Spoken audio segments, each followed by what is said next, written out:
എൻ്റെ സന്തോഷം കണ്ടിട്ട് നിനക്ക് മനസ്സിലായില്ലടാ.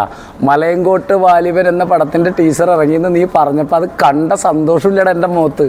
എൻ്റെ പൊന്ന് മോനെ, എന്താടാ ടീസർ. ഇത് ലാലേട്ടൻ കൊണ്ടുപോടാ, ഇത് ലാലേട്ടൻ പൊളിക്കത്.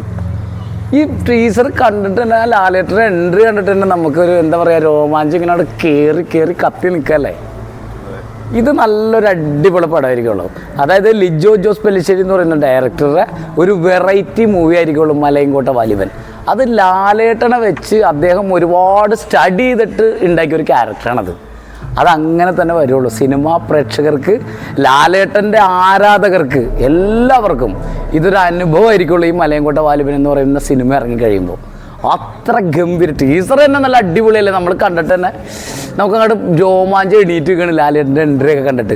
പക്ഷെ ഇതുണ്ടല്ലോ, ഇതിന് തിയേറ്ററിൽ വന്നാലുള്ള അവസ്ഥ ഒന്ന് ആലോചിച്ച് നോക്കിയേ. അത്ര ഗംഭീര പടമായിരിക്കും. അതായത് നമ്മുടെ ചരിത്രത്തിൽ, സിനിമാ ചരിത്രത്തിൽ എഴുതി വെക്കപ്പെടുന്ന ഒരു സിനിമയായിരിക്കുള്ളൂ മലയങ്കോട്ടെ വാലിബൻ എന്ന് പറയുന്ന പടം. അത് പ്രഗത്ഭനായ ഒരു ഡയറക്ടറുടെ കയ്യിൽ അത് ഭദ്രമാണ്. അതിൻ്റെ ആർട്ടിസ്റ്റുകളെല്ലാം എന്താ ക്രൗഡ്, ആ ഒരു ക്രൗഡ് ആർട്ടിസ്റ്റ് വരെ അത്ര ഗംഭീരമായിട്ടാണ് അതിൻ്റെ അകത്ത് പെർഫോം ചെയ്തേക്കുന്നത്. ആ ടീസർ കണ്ടാൽ തന്നെ നമുക്ക് മനസ്സിലാവൂലേ. എന്തായാലും മലയങ്കോട്ടെ വാലിബൻ എന്ന് പറയുന്ന പടം ഗംഭീര ഹിറ്റായിരിക്കും, അതിൽ യാതൊരു സംശയമില്ല. ഒരു ലാലേട്ടൻ ആരാധകൻ എന്ന നിലയ്ക്കും സിനിമാ പ്രേക്ഷകൻ, സിനിമാ ആസ്വാദനം എന്ന നിലയ്ക്കും ഈ പടം വരാൻ, തിയേറ്ററിൽ വരാനായിട്ട് കട്ട വെയിറ്റിങ്ങിലാണ് ഞങ്ങളൊക്കെ. ഓക്കെ, സന്തോഷം. വാലിബൻ്റെ ഒരു ട്രെയിലർ ഇറങ്ങിയിരുന്നു, എങ്ങനെയാണ് ചേട്ടൻ കണ്ടിരുന്നു. സൂപ്പർ.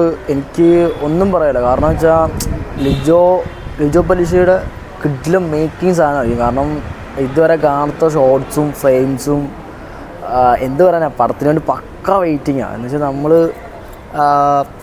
ടിനി പ്രൊഫഷൻ ഒരു ഡയലോഗ് പറഞ്ഞിട്ടുണ്ട്, തിയേറ്റർ കൊടുക്കുന്നു. പക്ഷേ തിയേറ്റർ അല്ല കൊടുക്കാൻ സാധ്യത.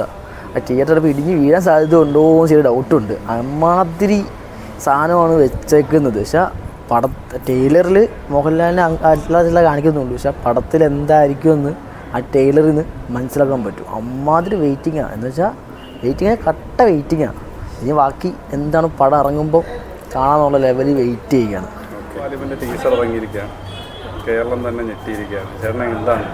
തീർച്ചയായിട്ടും പേരിൽ തന്നെ ഒരു വ്യത്യസ്തതയുള്ളൊരു ചിത്രം. നമ്മുടെ ലാലേട്ടനും ലിജോ ജോസ് പെല്ലിശ്ശേരി എന്ന് പറയുന്ന ആ ഒരു സംവിധായകനും ഒത്തുചേരുമ്പോൾ, ലിജോനെ കുറിച്ച് പറയുകയാണെങ്കിൽ വ്യത്യസ്തത തന്നെയാണ് ഓരോ ചിത്രവും. പേരിലല്ല, അദ്ദേഹം കൊണ്ടുവരുന്ന രീതിയിലായാലും നമ്മൾ പ്രേക്ഷകർ കാണുന്ന ആ ഒരു ഓരോ വിഷയങ്ങളും അത്രയും തന്മയത്തോടുകൂടിയാണ് അദ്ദേഹം അവതരിപ്പിച്ചിട്ടുള്ളത് ഓരോ നടനിലൂടെ. പ്രത്യേകിച്ച് ലാലേട്ടനിലേക്ക് വന്നു ചേരുമ്പോൾ ഈ ഒരു ടീച്ചർ കണ്ടപ്പോൾ തീർച്ചയായിട്ടും ആ ഒരു പ്രതീക്ഷ നിലനിർത്തുന്നുള്ള കാര്യത്തിൽ ഒട്ടും സംശയമില്ല. ഒരുപാട് റെക്കോർഡുകളൊക്കെ ഭേദിക്കാൻ സാധ്യതയുണ്ട്. തീർച്ചയായിട്ടും ലാലേട്ടനെ എനിക്ക് തോന്നുന്നു നമ്മുടെ ലൂസിഫറിന് ശേഷം മലയാളി പ്രേക്ഷകർക്ക് അല്ലെങ്കിൽ കുടുംബങ്ങൾക്ക്, കുട്ടികൾക്ക് ഒരു വിരുന്ന് തന്നെയായിരിക്കും ഒരു ചിത്രം എന്ന കാര്യത്തിൽ ഒട്ടും സംശയമില്ല. ക്യാമറ വർക്കുകളൊക്കെ അതിമനോഹരമാണ്.